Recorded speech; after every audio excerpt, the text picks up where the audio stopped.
As you saw from the thumbnail, this is a raw pork chop, or if you didn't know what it was, it's a raw bone-in pork chop, and it's going in the urban worm bag. Yes, worms eat meat. They do it in the wild, they do it in captivity, they do it in an outdoor bin. They in fact love it, which is why we don't have roadkill lying about, despite all the things that get hit by cars or die naturally. The worms take care of it so we don't walk upon it. And I know it's pretty taboo for most. It isn't for me. It wouldn't be a good idea to do this indoors if you didn't have a deep container, because during the breakdown it does smell. It takes maybe 2 weeks, probably not even 10 days for this. It will be nothing more than a hollowed out piece of bone.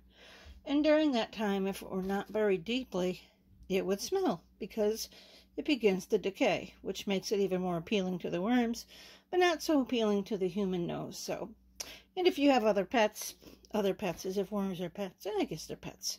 But if you have pets and it isn't buried deep enough, they might be attracted to it as well. So, as you can see, we're at the urban worm bag. Let me remove this for just a minute. Now, this bag right now is absent of food. Last week, I put in 12 apples and an entire head of cabbage. And I dug through it today as deep as I could dig. And I don't want to turn up the bottom again. I've already been there, done that. And there's not even an indicator that I had food in here. I mean, there's nothing. The worms aren't even hanging around the top because there's no tidbit remains anywhere in here. So, this pork chop is going to be it for them. So, without further ado, I'm going to put it in the middle so we can all see where it goes in. And oh, it looks like our comfrey root broke off and is making a baby. That happens too. I'm going to dig in the middle.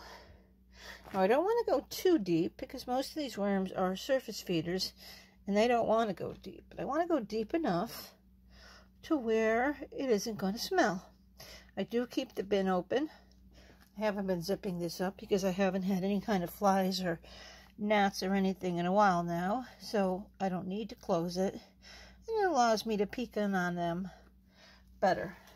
Okay, so again, here's our pork chop. This could have been tonight's dinner, and no, I won't be in the habit of feeding the worms pork chops. It'd be a little bit expensive, but this is just to show the versatility of worms. Okay, no bedding under it, nothing fancy, and down it goes. Okay, so that is the pork chop. So what I'm going to do, let's see, got a little hunk of comfrey root here, it looks like. I'm going to just stick it right in the center.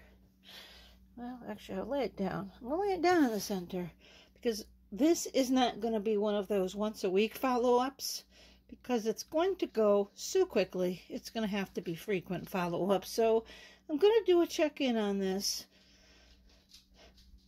every 2 days, a brief check-in until it is nothing but a hollowed out small bone, half the size that it is now, which I estimate will take about 2 weeks. Look forward to the follow-ups. If you're not subscribed, please do so. I would appreciate a like of this video, but only if you liked it. And share my channel with anybody you think would enjoy this content, as well as the other videos I have. I look forward to doing the updates for you. Thank you for watching.